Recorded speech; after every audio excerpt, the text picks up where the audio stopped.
माई cute little वांगशान family, हम the untold pen का next part start करते हैं। Then let's start.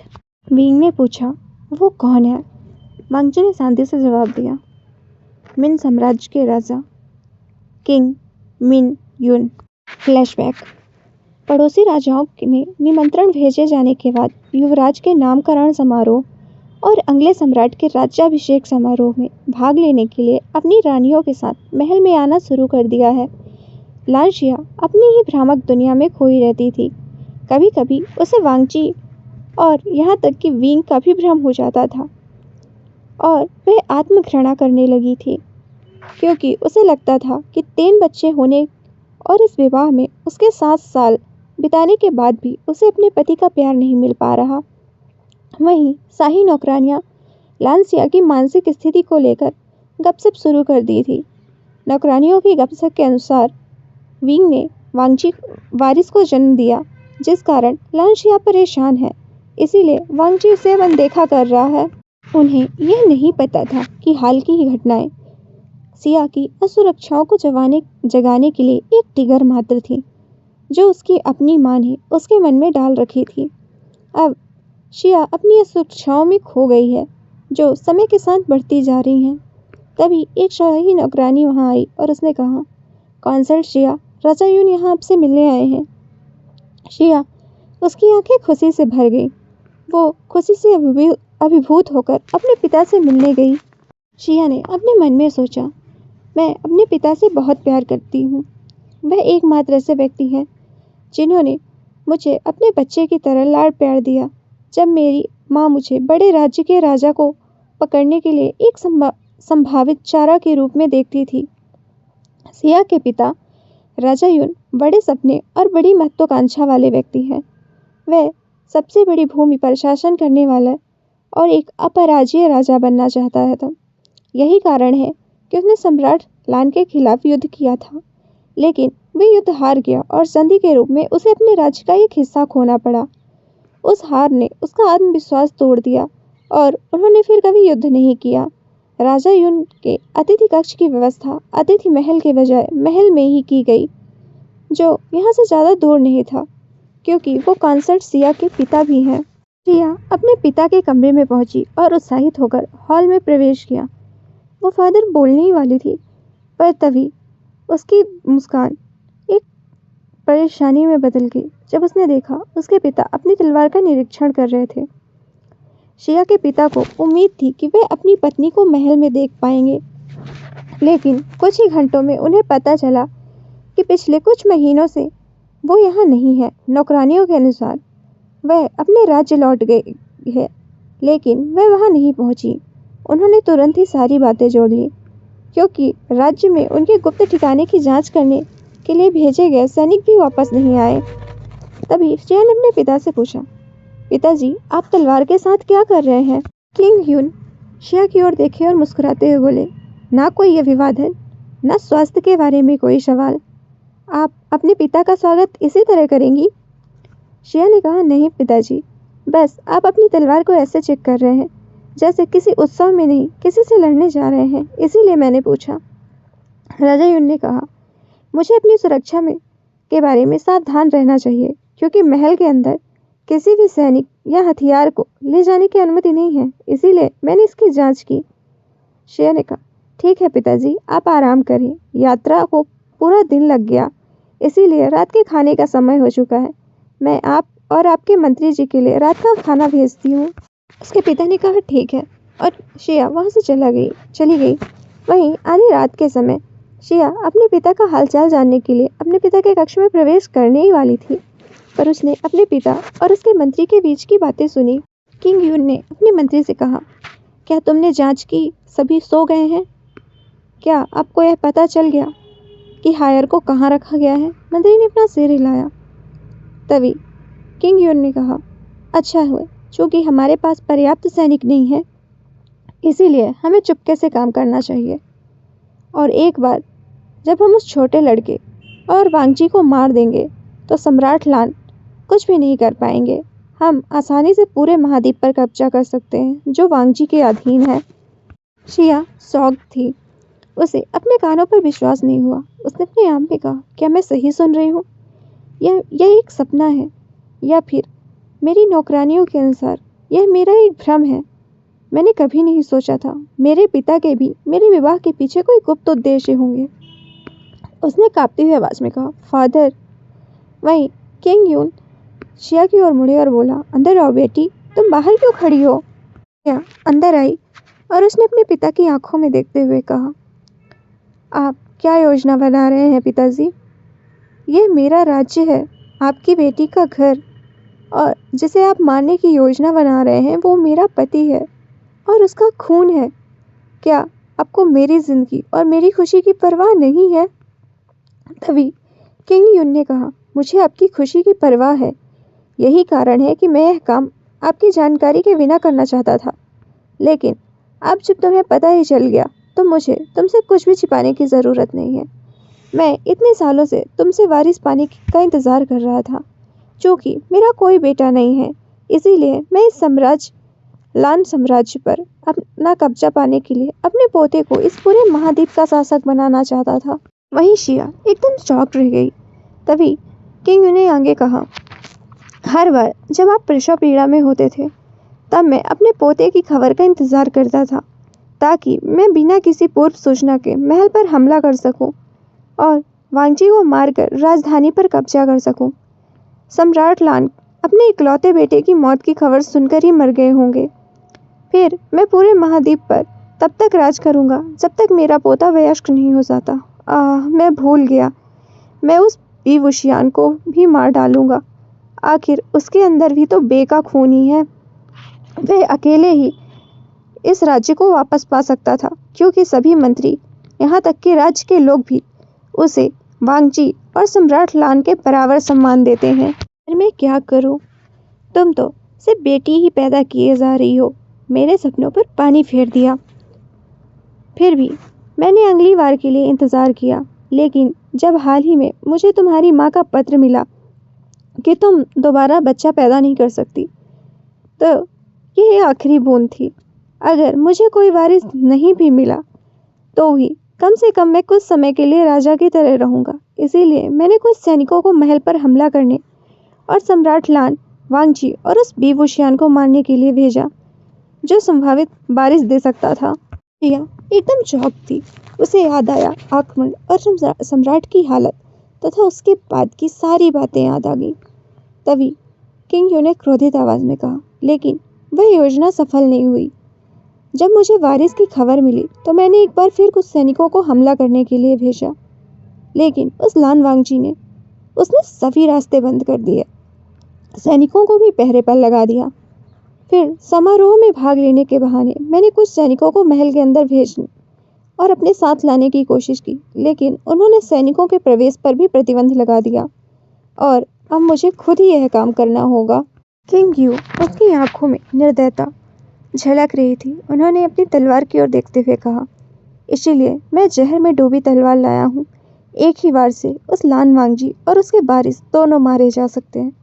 तभी शिया ने चीखते हुए कहा, नहीं, मैं आपको वांगजी या उसके बच्चे के साथ कुछ भी करने की इजाज़त नहीं दूंगी।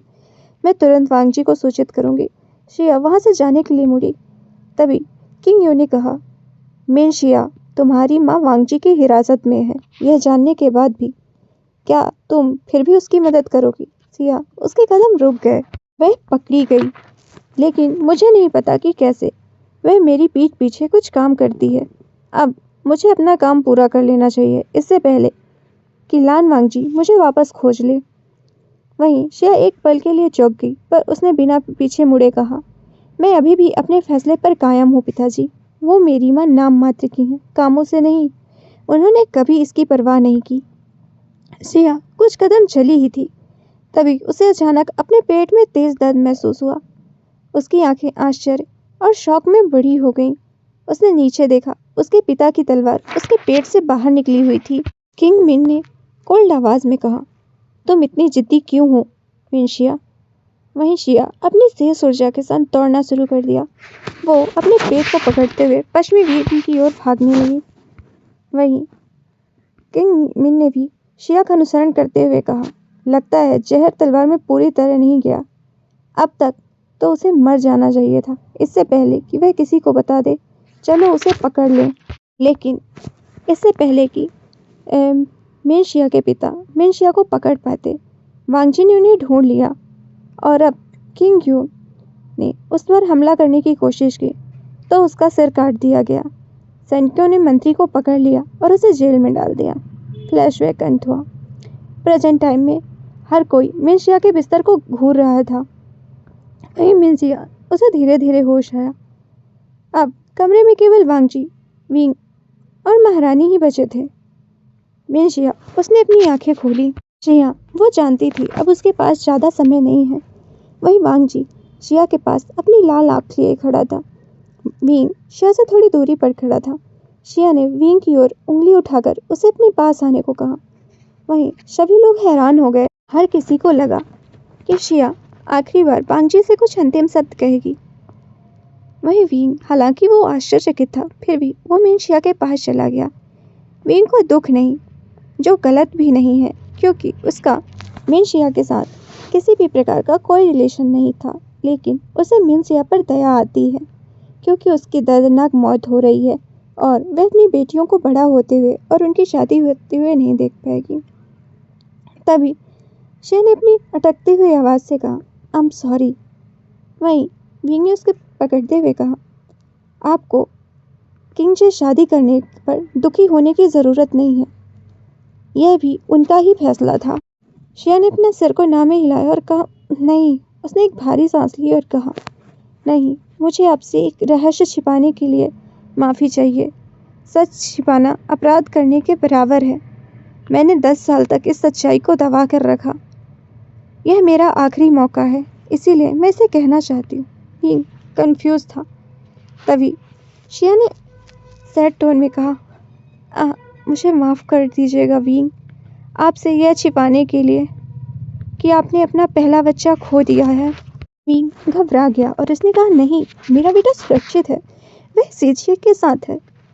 वहीं वांगजी ने कन्फ्यूजन में शिया की ओर देखा। तभी शिया ने अटकते हुए कहा, मैं आपके पहले बच्चे की बात कर रही हूँ विंग, आपके दूसरे बच्चे की नहीं। मेरे पास ज़्यादा समय नहीं है, मुझे माफ़ कर दो सच छिपाने के लिए, प्लीज़ मुझे माफ़ कर दो। वहीं शिया, उसे लगा कि उसकी हर सांस बहुत भारी हो रही है और बहुत दर्दनाक भी। वहीं विंग एकदम स्तब्ध था, वह अपने दिमाग में कुछ भी समझने में असमर्थ था। वहीं वांगजी अपने ही स्थान पर जम गया। तभी मैडम लान ने शिया की ओर देखते हुए कहा, तुम क्या कह रही हो, यह कैसे संभव है? हमें सब कुछ सच बताओ शिया। शिया कहने की कोशिश की, लेकिन उसका शरीर उसका साथ नहीं दे रहा था। उसने आंखें बंद करते हुए सिर्फ कहा, मेई मेई। वहीं भी उसे कुछ भी महसूस नहीं हो सका, यहाँ तक कि उसकी आंखें के सामने शिया का निर्जीव शरीर था, पर विंग उसे नहीं देख रहा। वह अपने नुकसान पर अपने उस बच्चे के लिए रोना चाहता था जिसके अस्तित्व के बारे में उसे कभी पता भी नहीं चला। विंग उससे वहाँ रुकना एक क्षण के लिए भी सहन नहीं हुआ। विंग अपने दर्द को बर्दाश्त नहीं कर सका। सच्चाई जानने के बाद वो टूट गया। वो अपने कमरे में वापस आया और बिस्तर पर गिर गया और चुपचाप रोने लगा। जी, वो चौंक गई। उसने अपने मन में कहा, अचानक क्या हो गया? सालों पहले जब लान वांगजी ने दूसरी शादी की थी, तब भी इनकी प्रतिक्रिया इतनी बुरी नहीं थी। वहीं याली ने कहा, आई, क्या हुआ, क्यों रो रहे हो? विंग ने सिसकियां लेते हुए कहा, सीजिए प्लीज़, बच्चे को कमरे में ले जाइए। मैं नहीं चाहता कि इसकी नींद में कोई खलल पड़े, प्लीज़ सीजिए। याली ने मिंजी की ओर देखा और कहा, मिंजी, बच्चे को उसके कमरे में ले जाओ। मिंजी चिंतित भाव से विंग को देख रही थी। तभी याली ने कहा, तुम बच्चे को लेकर जाओ, मैं उससे बात करती हूँ। मिंजी बच्चे को लेकर चली गई। वहीं विंग वो फूट फूट कर रोने लगा। उसे अपनी पीड़ा की भारी हृदय विदारक आवाज़ को नहीं छिपा सका। वहीं याली भी बहुत दुखी और चिंतित महसूस किया। उसने चिंतित आवाज़ में पूछा, क्या हुआ आई? वहीं विंग ने रोते हुए कहा, मुझे क्या करना चाहिए सीजिए? आपने मुझे बताया था कि मुझे रानी के तौर पर कुछ शिष्टाचार का पालन करना होगा। मैंने किया, मैंने सब कुछ किया, लेकिन आज मैं नहीं कर सकता। मैं कैसे शांत और स्थिर रह सकता था? जब मुझे पता चला कि मैंने अपना खून खो दिया बिना उसके अस्तित्व के बारे में जाने, बिना उसे एक बार महसूस किए। मैं उसके अस्तित्व को नहीं जानता। मैं सबसे बढ़कर मैंने उसके लिए शोक भी नहीं बनाया। वही याली इस खुलासे से स्तब्ध थी। हार्ट ब्रोकन वॉइस में कहा, मेरा बच्चा मुझसे नाराज होगा, है ना सेजियर? मुझे यह भी नहीं पता कि वह कितने महीने का था। वह था या वह कुछ भी नहीं। उस नन्ही जान को अपनी माँ के रूप में मुझे पाने के लिए अपनी जान क्यों गंवानी पड़ी? मैं ही उसकी मौत का कारण हूँ। मैं उस समय अपने बच्चे की रक्षा करने में सक्षम नहीं था। शायद इसीलिए भगवान ने मुझे इतने वर्षों तक संतान का आशीर्वाद नहीं दिया, जब तक कि मैं उनके उपहार की रक्षा करने के लिए पर्याप्त मजबूत नहीं हूँ। मैं फिर से वही गलती नहीं करूँगा। मैं अपने बच्चे की हर संभव मदद करूँगा। वीन याली की गोद सर रखकर रोते हुए उसने अपना दिल खोलकर कह दिया। वहीं याली ने उसके आंसू पोंछते हुए कहा, तुम्हारा बच्चा तुम पर नाराज नहीं होगा आइन। तुम्हें इस खबर के बारे में पता भी नहीं था, इसीलिए प्लीज खुद को दोष मत दो। तुम्हारी कोई गलती नहीं है। आपको अपने पास जो है उसका ख्याल रखना चाहिए, और यह शोक मनाने का सबसे अच्छा तरीका है। अपने दोनों बच्चों का प्यार अपने बेटे पर उड़ेल दो। याली ने वीन के बालों को सहलाते हुए आगे कहा, आइन, मैं तुम्हें आज रोने दूंगी, लेकिन अब और नहीं। तुम्हें खुद को मजबूत बनाना होगा। अगर तुम सिर्फ रोओगे तो तुम अपने बेटे की उपेक्षा करोगे, और नुकसान के लिए तुम्हारा गुस्सा शांत हो जाएगा। इस बार इसे जाने मत देना वीन। माफ़ करना अच्छा है, लेकिन सब कुछ माफ़ करना ऐसा है जैसे उन्हें अपने ऊपर हावी होने देना। तो आप खुद ही फैसला कर लो। मुझे नहीं पता कि यह किसने किया, लेकिन मैं समझ सकता हूँ यह निश्चित रूप से जानबूझकर किया गया होगा, क्योंकि आपको यह बात इतने सालों बाद किसी से पता चली है। एक मजबूत माँ बनो ताकि तुम्हारे बेटे को तुम पर गर्व हो। मैं तुम्हारे लिए थोड़ी निजता चाहता हूँ। ध्यान से सोचो आइन। जब याली कक्ष से बाहर गई तो वीन रोता रहा और अपने अजन्मे बच्चे से माफ़ी मांगता रहा। इसी दौरान वांगजी की आंखें भी क्रोध से भरी हुई थी। वो अपने महल में अपने बच्चे की सुरक्षा न करने पाने के लिए गुस्सा था। वीन को ऐसी स्थिति में लाने के लिए गुस्सा जहाँ उसके कारण उसे केवल नुकसान उठाना पड़ता है और कुछ नहीं। वांगजी ने अपने मन में कहा, हमारा बच्चा हुआ, वह बच्चा जिसका हम दोनों ने सपना देखा था, वह बच्चा जिसकी हम कामना करते थे, वह बच्चा जिसे हमने भगवान से मांगा था। हमें आशीर्वाद तो मिल गया, लेकिन मैं उसे इस दुनिया की बुराई से नहीं बचा सका, जो एक पिता का प्राथमिक कर्तव्य है। मैं इसमें पहले ही असफल हो चुका हूँ, और बाद में मैं एक पति के रूप में भी असफल रहा। कोई आश्चर्य नहीं है, मैं मुझसे कोई संबंध नहीं रखना चाहता। मेरे साथ रहना उसके लिए केवल दर्द और पीड़ा लेकर आया। पहले मैंने विंग से कहा था कि उसके टूटे हुए दिल को जोड़ने के लिए अपनी पूरी ताकत लगा दूंगा, लेकिन अब मुझे पता नहीं उसके सामने जाऊं भी कैसे। पहले वो मेरी वाइफ या यूं कहे मेरा लवर था, जिससे मैं क्षमा पाने की कोशिश कर रहा था। हालांकि उसने कहा था कि उसने मुझे माफ़ कर दिया और मुझे दोषी नहीं ठहराया है, लेकिन अब वह एक माँ है जिसने अपना बच्चा खो दिया है, और मैं वास्तव में नहीं जानता कि अब मुझे क्या कहना चाहिए। वांगजी अपनी एक जगह पर स्टैचू की तरह खड़ा रहा। तभी मैडम लान ने उसके कंधे से हिलाया और कहा, वांगजी, हमें अपने आप को शांत करना चाहिए। अपने आप को शांत करो। वांगजी ने अपने आंसू पोंछे। मैडम लान ने कहा, वांगजी, हमें इस मामले के बारे में सब कुछ जानना होगा। मिनशिया ने अब मेई के बारे में कुछ कहा, जो उसकी निजी नौकरानी थी और अब जेल में है। हमें उससे सच्चाई के बारे में पूछना चाहिए। तभी वांगजी ने अपनी कोल्ड और कर्कश आवाज में कहा, वो आपके लिए मैं किंग हूँ महारानी, और मैं उससे सच्चाई जान सकता हूँ। आखिरकार आप भी उनमें से एक ही थी। वहीं मैडम लान ने तुरंत अपना सिर हिलाया और कहा, नहीं वांगजी, मुझे इस बारे में कुछ नहीं पता था। मैं कसम खा के कहती हूँ, मैं अपने पोते के साथ ऐसा कुछ नहीं करूँगी। भले ही मुझे बिंग पसंद ना हो, प्लीज़ मेरा विश्वास करो। वहाँ से जेल की ओर चल दिया, अपने अजन्मे बच्चे के बारे में सच्चाई जानने के लिए। वहीं मैडम लान मेशिया के बेजान शरीर को देखा और उसके भाग्य पर रोते हुए बोली, यह मेरी ही गलती है। हो सकता है ये सारी अशांति मुझसे ही शुरू हुई है।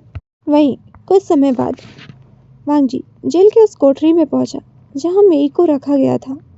मेई ने वांगजी को देखा और उसे आश्चर्य हुआ। उसे वांगजी के आने का कारण नहीं पता था, लेकिन वांगजी की शक्ल देखकर यह अंदाजा लगाया जा सकता है कि यह खबर अच्छी नहीं है, और उसके लिए तो बिल्कुल भी अच्छी नहीं है। रॉयल रक्षक ने कोठरी खोली और वांगजी के बैठने के लिए अंदर एक स्टूल रखा और वहां से चला गया। मेई बहुत टेंस थी। वहीं वांगजी ने कोल्ड आवाज में कहा, तुमने मेरे बच्चे को कैसे मारा? अब बात को घुमा फिरा कर कहने का समय नहीं, क्योंकि इस उत्तर को पाने के लिए 10 वर्ष का समय पहले ही काफी लंबा है। वो पिंक को खा जाने वाली नजर से देख रहा था। वांगजी ने यह सवाल पूछा जो वो जानना चाहता था, वह सवाल जो उसे बताएगा कि वह कितना असफल है पूरे महाद्वीप पर जीत हासिल करने के बाद भी। वह सवाल जिसने मेई की सांसें रोक दी। मेई, उसका चेहरा पीला पड़ रहा था। वहीं वांगजी मेई की आंखों में देखते हुए और खाली चेहरे की उसकी हर प्रतिक्रिया को देखा। वहीं मेई, उसे पता था वांगजी किस बारे में बात कर रहा है। पिछली बार जब मेई ने विंग की प्रेगनेंसी से बचने के लिए उसे दवा देने की बात कबूल की थी तो वह चिंतित थी, लेकिन उसे उम्मीद थी कि विंग उसे माफ कर देगा। लेकिन अब वह निश्चित रूप से जानती थी कोई भी उसकी मदद नहीं कर सकता, और इससे एक चीज पैदा की जिसे उसने अब तक महसूस नहीं किया था, वह था डर। अब वह केवल मौत की कामना करती है, क्योंकि उसके लिए यही सबसे आसान सजा होगी।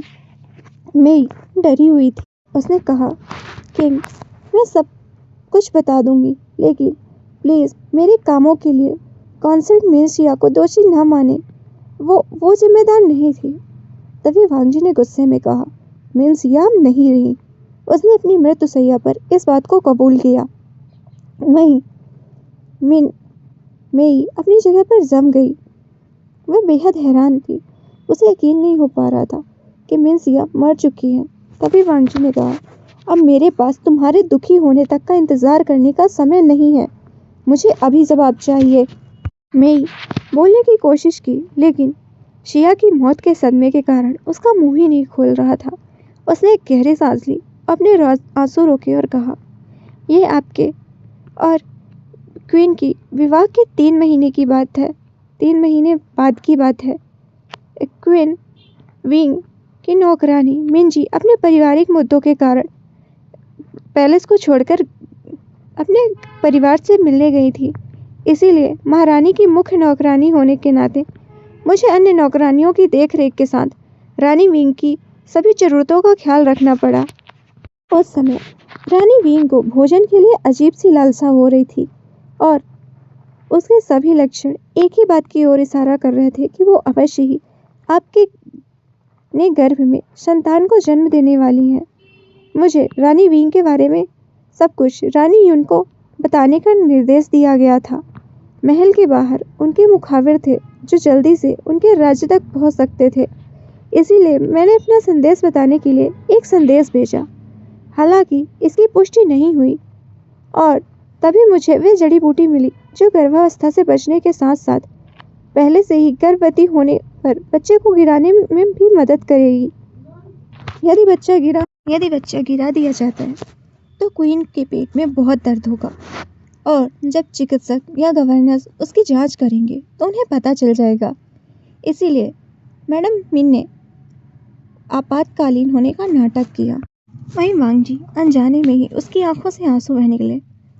तभी मेई ने आगे कहा, रानी युन ने हमारी महारानी से चिकित्सक और गवर्नर्स को उनके स्थान पर भेजने के लिए कहा, और उन्होंने अस्थायी रूप से उस पद को भरने के लिए एक नकली गवर्नर्स को भेजा, और यह सब 7 दिनों के भीतर किया जाना था, इससे पहले कि मिंजी अपने आइसोलेशन से वापस आ जाए।